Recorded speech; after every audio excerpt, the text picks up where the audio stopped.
guys, and welcome back to PechPong, channel where I talk about things you can do to improve. I talk about match reviews as well as some things that I'm doing in my game that might help your game too. Today we're going to be doing a tutorial on the highly requested forehand loop, and basically just some things that I think are important, some trouble scenarios that you may come across, and yeah, just trying to make your forehand loop a little bit better.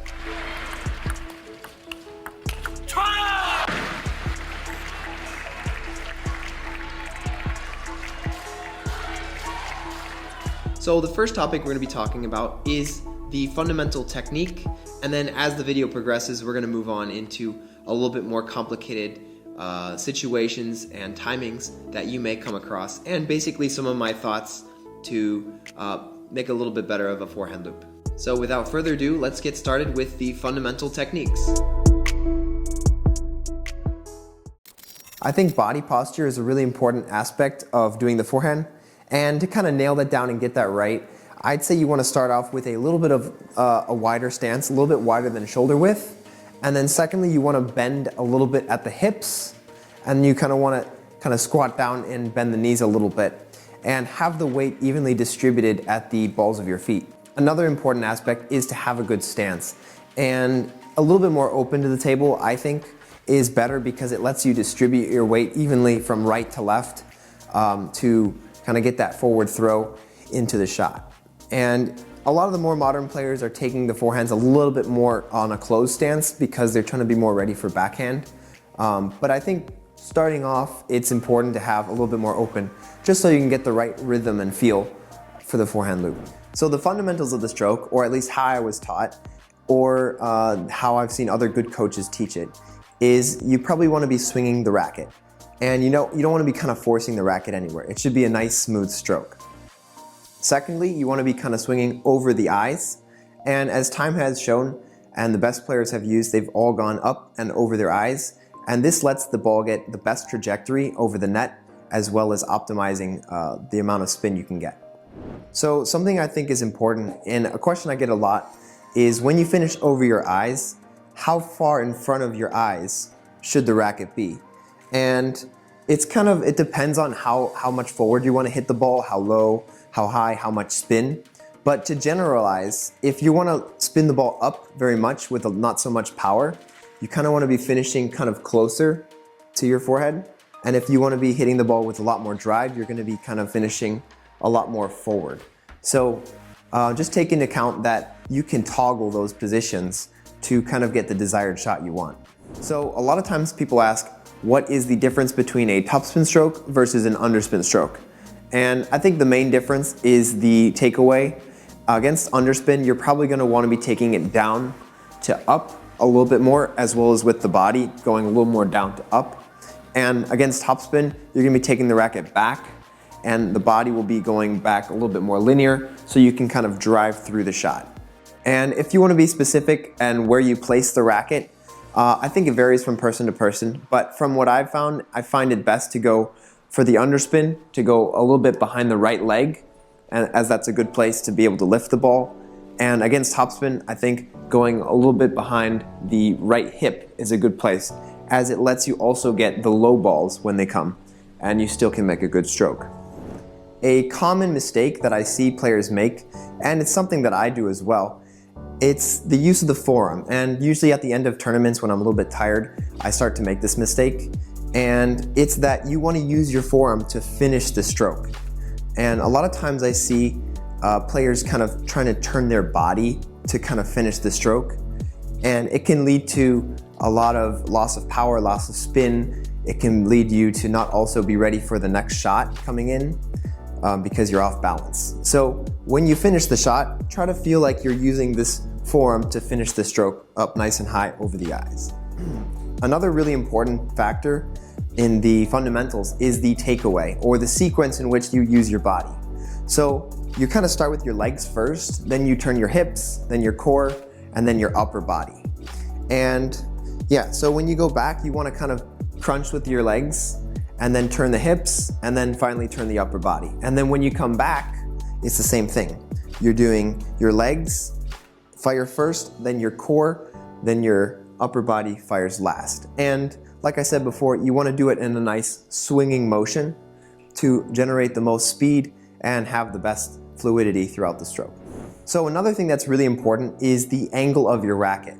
You probably want to be keeping the angle nice and the same throughout the stroke and not trying to kind of turn the ball over because it is possible to do this and make a good stroke, but the problem with this is if you hit a bad shot, you're not going to know why because the angle is changing so quickly. And you're not going to know when you hit a good one or a bad one, and you're not going to really know why. So the rate of improval will be a lot slower than if you keep it nice and steady throughout the swing. And if you're going in the net or something, you'll be able to tell very quickly that you need to open your racket angle because you've been keeping it the same. One of my favorite training aids is the medicine ball. And why I like the medicine ball is because it can teach you how to have a well-connected body through the stroke. And what I mean by this is if you use the medicine ball and you're too loose, it's going to kind of throw you everywhere, right? And that's not what you want to be doing in your table tennis swing, is kind of being thrown everywhere. You want to be able to control the racket head by using your body as one unit. So I like to kind of bend down in my crouch position and then kind of fire up in that sequence that I talked about before. And doing it with a medicine ball and maybe even throwing it to a partner is a great way to feel the connected stroke. In my other video, I mentioned trying to be kind of like a robot and not deviating your stroke to touch the ball. So a lot of times what I see is with amateur players or players that I work with is they try to go to the ball and they in turn lose their quality of their stroke.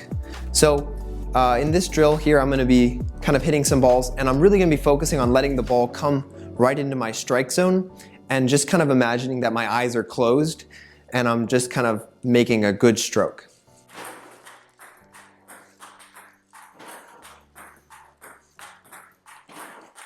So a common question I get asked is how do I place the ball to different locations on the table? And I usually like to describe this as there's three levers of the body. You have the wrist, you have your timing, early or late, and you also have the position of your body. So if you want to be hitting the ball down the line, you kind of want to open the wrist up a little bit.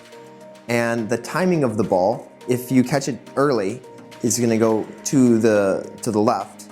Very wide to the forehand. And if you catch it a little bit later, which is what we want to do to hit it down the line, it kind of opens up the shot down the line. And then thirdly, if you open up the body, it kind of also opens up the shot down the line. So if you want to do the opposite and hit cross court, then you're going to be doing the opposite. You're going to be hitting it a little bit more early at that closed position, and you're going to kind of turn your wrist in a little bit. And then also your positioning of your feet, you want to be a little bit more closed to the ball.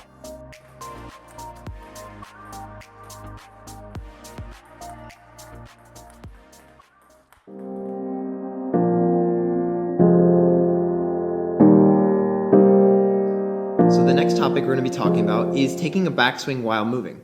This kind of comes naturally to some people, and to other people, I think it's something they have to learn. So the goal here is pretty simple. It's to try and take a backswing while moving to a ball, and whether that's left or right, you want to be able to move while opening your hips and your legs and your shoulders to get in position for a really good forehand loop. Otherwise, you're not going to have enough time to make a big backswing and hit a great shot. So with this particular technique, the mirror might be your best friend, and just doing a little bit of shadow practice and getting your hips, your shoulders open, I think it can be important not to be too specific, just to be really free about it and take a nice big swing. It doesn't really matter if you miss the timing at first. Just kind of get the learning process started and take a nice big swing as you're moving.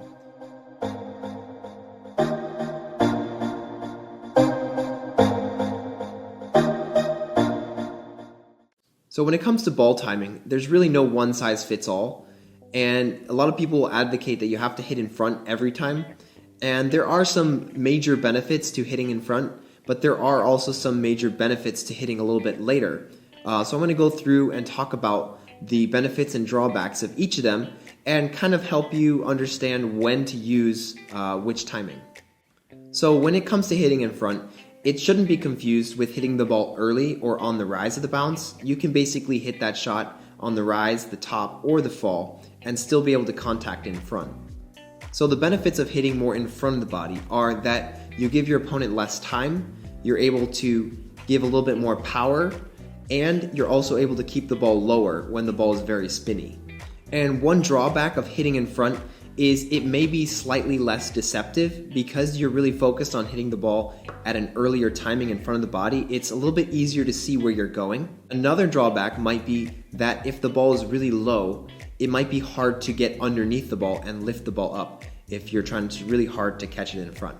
Personally, I'm trying to catch it more in front in my game because that's what more good players do. It's just more of an offensive style, and it leads you to kind of be able to do higher level shots, a little bit stronger, a little bit faster, and things like that. Let's talk about some benefits of catching the ball later. One major benefit that is to be noted is that it can be very deceptive. And when I mean deceptive, you're able to catch the ball later. You can kind of switch directions on your opponent because they may make the first move, and it can also be a little bit more deceptive because you're just giving yourself more time and you can have more micro body movements that throw off the opponent. You can also scoop the ball up at a lower position a lot easier because of the way the body is able to get underneath the ball from a later position. A lot of times I find myself catching the ball a little bit more behind me when I'm a little bit out of position and I need to kind of scoop up a ball off the ground. And that kind of leads me into my next thought, is that it lets you get a lot more spin because you have a lot more dwell time, the ball has slowed down, and you're not really trying to power the ball with a low trajectory. You can kind of lift it up with a lot of spin. And the last benefit is that it's also a lot easier for a beginner to learn how to loop at a later position on the body. A lot of times I teach catching the ball in front more later on when the student has a better stroke and a better feel for spin.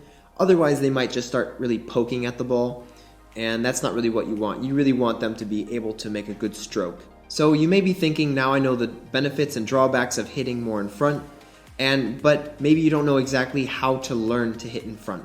So I've come up with a drill to help learn how to hit the ball more in front. And basically from what I've found is when a person learns how to loop, they kind of wait for the ball to bounce on their side before they take a backswing. And what this stops them from doing is really learning to take a backswing as the ball is coming and then timing up a shot where it hits very in front of the body. So what I do is I feed the ball to my player and they hit it out of the air, kind of much like a baseball player is hitting a pitch. In baseball, they have to learn to take a backswing and hit the ball, all as the ball is being thrown at them at 90 miles an hour. So if you learn to disassociate the bounce with the trajectory of the ball and learn to take a backswing before it hits your side, I think that's going to be what is the key to learn to hit more in front of the body. So one of the things that I can teach that is really helpful is to open the racket. And I know I talk a lot about this in my other videos, but I really can't stress enough how helpful it is. And I've made some videos here of me doing some looping and underspin loops. And you can see that when I'm looping, I'm using the same amount of energy and I'm just changing the angle of my racket. And you can see how if I open the racket, underspin loops become very simple. And if I close the racket, that same amount of energy is going to really put the ball in the bottom of the net. So in order to get the ball over with that really closed racket, I'd have to be spinning and working really hard. Whereas if you have an open racket, it lets you just kind of move up through the ball and the ball goes over the table because it's better angle. As you get better with looping these underspin balls with an open racket, you can kind of work on maybe closing it 1 or 2 degrees and driving the ball a little bit more and getting a little bit more spin and just kind of fine-tuning the shot so that you can really dial in a nice, aggressive, powerful loop while also being very safe with that open racket. So some benefits of being able to open the racket are that 1, you can loop heavy backspin balls very simply. 2, you're also able to loop very low balls a lot easier because the racket is able to get underneath the ball when it might be hard to lift the ball when it's low. And 3, it might be easier to play against players who play very dead, someone who kind of chop blocks or a short pit player where they're really punching the ball at you. If you have a very closed angle, it can be hard to play against them because the ball just constantly wants to go in the net and you're really working. So another thing to note on the open racket is that when you get a little bit further from the table, it's a lot safer to play with an open racket, as the angle of trajectory that the ball leaves your racket is a lot higher. And you actually have to work a lot less if you have a more open racket to kind of get the ball to travel the right distance. If you have a closed racket and you're really trying to spin the ball from far back, it can be very taxing and you can work very hard just to get the ball over the net. So something that really helped me was just opening the racket and letting that trajectory go a little bit higher. And I think that'll help you too when you get a little bit further from the table. So the next topic we're going to be talking about is how to do the smash touch technique, or more commonly known as the Chinese smash loop technique. I don't exactly know the exact terminology for it, but basically it's how to hit the ball really hard against an underspin loop, or you could even do it against a topspin loop. So when learning this shot, I would say first learn how to spin the ball before you learn how to do a smash loop. Otherwise, you're really going to have a hard time getting enough spin to get the ball to arc over and hit the other side of the table. After you've learned how to make enough spin, then you can kind of progress into learning how to hit the ball very hard with a more flat, open racket and kind of driving through the ball. So some things to make this shot work are, first off, you're going to have to learn to open the racket a little bit more, as you want to get more into the wood of the racket when you hit it, as that's what makes all the speed. Secondly, you're going to have to learn how to hit more in front of you, as that lets you drive the ball forward. So if you didn't learn how to hit it in front first, you're going to want to do that, and I talked a little bit about that earlier on. Another thing that really helped me with this shot was to open up my forearm and take a little bit of a bigger backswing, as when you take a little bit of a bigger backswing, you're able to get a little bit more spin from the natural swing. If you're taking a really short, kind of abbreviated backswing, it's going to be hard to get enough topspin on the ball while you're going for a flat open racket. So yeah, I like to open up a lot and just have a bigger stroke, as it lets you get enough spin. This shot is really demanding physically, as you need to have all the body parts moving in sequential order to make a really good strong shot. And I think it's really important to not go for too much when you're doing this shot, because it's more technically driven than strength driven. And what I mean by that is the timing, the open racket, and the open arm technique are really going to be the driving factors of this stroke.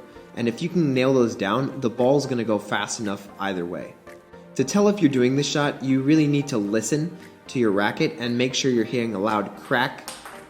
If you're doing it with more of the top sheet of the rubber, it's going to be a lot quieter.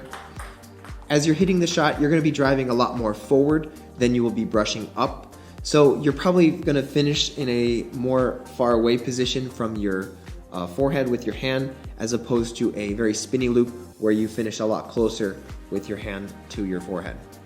Or if you're contacting at the rise or the top, these two are going to be the best options. If you're contacting the fall, it might be a little bit harder to get the shot on the table. One, because it's probably behind you and you're not able to drive in the shot, and two, because the optimal trajectory for the ball is probably at the top or a little bit of the rise.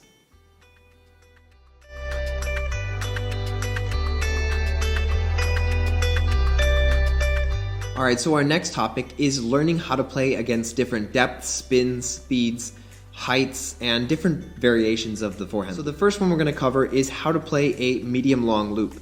And this is when your opponent makes a really low push, maybe with a lot of spin, and it just creeps over the edge of the table.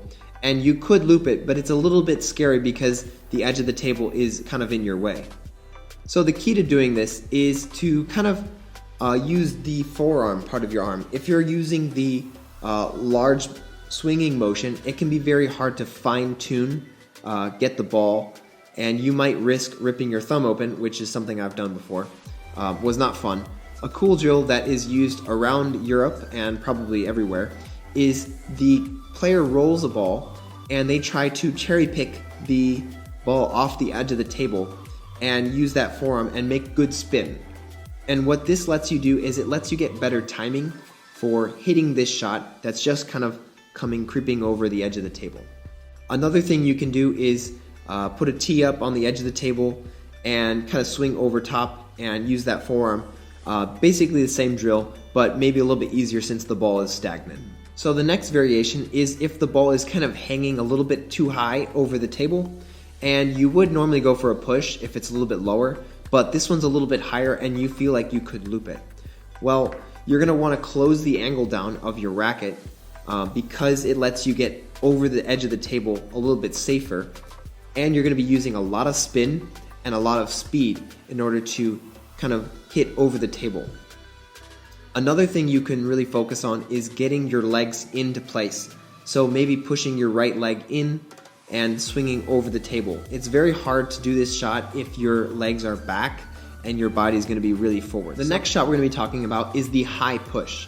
A lot of times in games, players mess up your serve a little bit, or let's say they're chopping a ball and the ball comes a little bit higher up. And the common mistake is to kind of try and loop the ball at a high position. And the problem with this is that you might have not enough leverage on the ball to lift it up. And if you're a shorter person, it's really hard. If you're a little bit taller, it might be a little bit easier because you can have that leverage at a higher position. So the key to making this shot work is to actually just wait till the ball comes down and then loop it. As at the shoulder height, you're going to have a lot more leverage and able to lift it. It's tempting to try and catch it earlier because you don't want your opponent to have enough time, but it's really worth waiting for the ball. As, yeah, like I said, you can have that leverage. So the next variation that we're going to talk about is looping against really heavy topspins. And this is something I do to my opponents, is I really wait for that later timing and I spin up a lot of spin. And a lot of people have a hard time with this shot because it's very tempting to let the ball come up and try to counter loop it. But the problem with letting it come up and trying to counter loop is that once the ball is high, it's hard to kind of get it down when it has so much topspin. So what good players do is they catch it low to keep it low. So what I mean by this is you want to try and catch the ball at an early timing, kind of like on the rise, and you want to be catching it very early in front and driving the ball forward, as it lets the ball, keeps the ball low and helps to not let the ball get out of control and end up somewhere way off the table. And by the chance that you do let it go high, it's okay, but it's not the best situation. But what you can do is really try to get on top of the ball and really spin over top and kind of drive it down. That seems to really help to stop the ball from kind of losing control and going way off the table. So the next shot is how to hit faster shots. So when your opponent hits a really fast ball, how do you loop this? What are the adjustments that you're going to try and make to hit this shot back with this best quality that you can? And typically what I feel is that if you make a shorter stroke, a little bit more abbreviated, it's going to turn out a lot better. And the misconception is that maybe you use only your arm to hit this shot, but what you're going to want to do is to use your whole body, just like you would if you're taking a large stroke. It's actually just a very abbreviated version of the larger stroke. So you're still using your legs, you're still using your core, you're still using your upper body, and then your forearm last. What you're trying to do is to just basically go forward from those positions. So your legs are going to just move forward, and your core is going to turn forward, and your upper body is also going to try and finish the shot. If you have time to hit the ball, you're going to want to use those legs, the core, the upper body, and make a nice large stroke so you can move aggressively into the ball. So a cool drill here is to just have your opponent hit very fast balls to you and really work on making those short abbreviated strokes with the whole body. Another thing that's really important is to really still focus on making spin while you're doing this shot. It can be very tempting, since the ball's coming very fast, to just try to slap it back. But in that case, you really want to make sure that you have enough spin, as the ball will find the end of the table if you're able to create some arc and spin with it. So something that might be a little bit of a controversial topic is the amount of distance you keep away from your body when doing the swing. You have on one side a lot of European players who kind of have a closer to the body stroke where they're not taking such a long backswing, and then you have the other side like the Chinese players who, like Xu Xin or Mao Long, who have a very long, very open arm stroke, which I will say generates a lot more power and can have more potential for spin. I think it might be a little bit more taxing on the body to have such a large stroke, but I think either or is very valid, and I think it really comes down to just being able to adjust to the different balls that makes a player have a good forehand loop. It's not so much the technique that is holding anyone back, and I think it's also important to note that both players are at impact very fully extended, so it's just two ways to skin a cat, and one has maybe a little bit more potential, but they both really end up doing very similar things. I think it's really important that you find something that you're comfortable with, and to not go out of your comfort zone because you want to fit an ideal of a perfect stroke or something like that. I will say that as I've gotten better, I did start with a closer to the body shot, and as I've kind of improved, I've tried to lengthen it and get a little bit longer at times depending on the speed of the ball. Sometimes I like to take a little bit of a shorter stroke.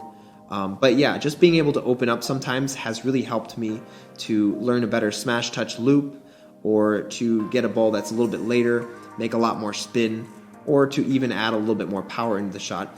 Opening up has helped me do that. Do I think I'm going to be ever like Xu Xin with a big open swing? I don't think that's going to happen, but I think there's a room of gray area for every player. So another topic I want to discuss is the high ball, and how do you hit that? How do you loop that or smash it? And one thing I think it's important is to start with your hand very high. If you're kind of starting low and the ball's high, it's very hard to get your hand over and on top of the ball.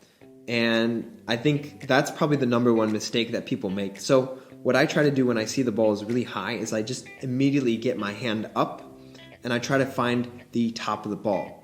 I will say when I'm, let's say, in the lead or something like that, I can smash the ball very hard, but when it's a really point that I need, I tend to start high and really loop the ball from a higher position, because the ball will find the table. If I put a lot of topspin on it, it'll come down.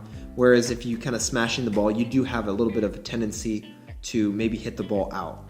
So just kind of fine dial in, starting with the hand high and just trying to get on top, and feel either a little bit more smash where you kind of hit the ball, or a little bit more spin where you're just guiding the ball on the table like that.